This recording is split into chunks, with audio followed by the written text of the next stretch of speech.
The purpose of this video is to understand education systems so that we can improve on them. What is the purpose of an education system?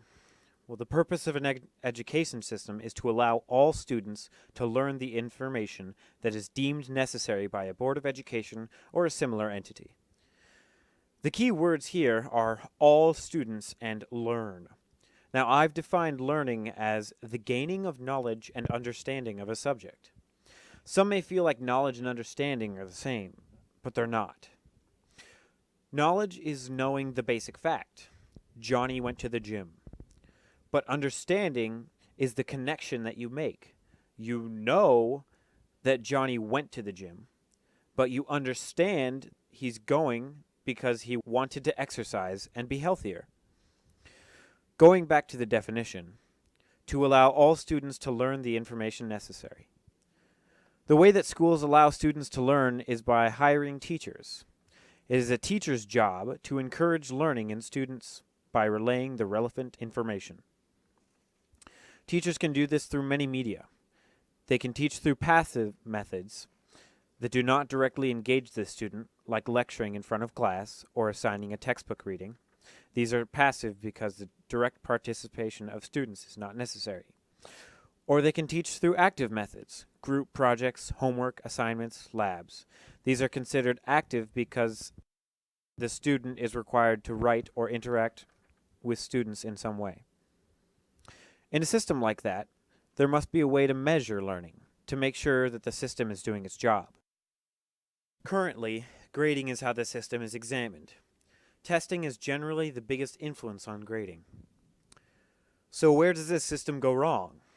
Well, it has some major flaws with the grading system, and some methods of teaching are not up to date.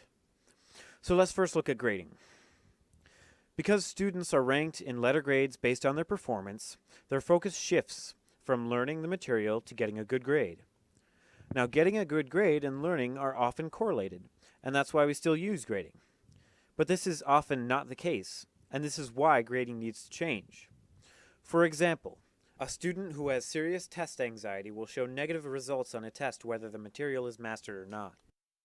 Not only that, grades often incentivize students to take easier courses, like the so-called Easy A.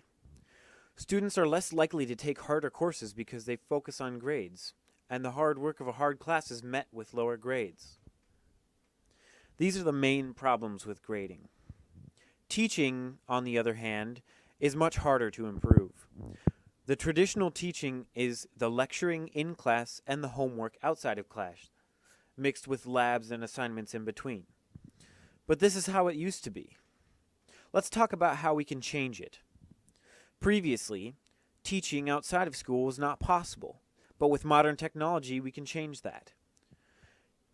Teachers could record lectures as videos, and then in-class time could be used for questions, homework, assignments, things that help the students understand the material. This helps reduce the possibility of unfinished homework. There are also new types of technologies that could help organize a class. Turnitin.com is a free service for which teachers can collect online assignments and easily test them for plagiarism. WebAssign is another website where science classes can have assignments that are dynamic, with each student getting a variant of the questions and still providing the option to attempt multiple times. There are so many services that teachers should take advantage of. There is something, however, that needs to change with teaching. Going back to the example with a student who had severe test anxiety, we can see that this student needs a different way to prove that he or she has mastered the material. This means that there needs to be a dynamic system where students can choose how they wish to show their mastery. Now to grading. The most important thing is that the focus on grading is shifted back to learning. The best way to do this is to make grades easy to change. Now think about this. If a student can prove that they have mastered the material, they should get 100% every time. Consider a case where there is a class with 100 total points. In this system, there are only penalties. Every 19 out of 20 on a test or an assignment that is achieved is seen as one less point than perfect.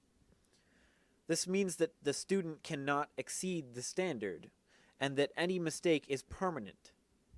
Mistakes are how students learn, not evidence why they can't.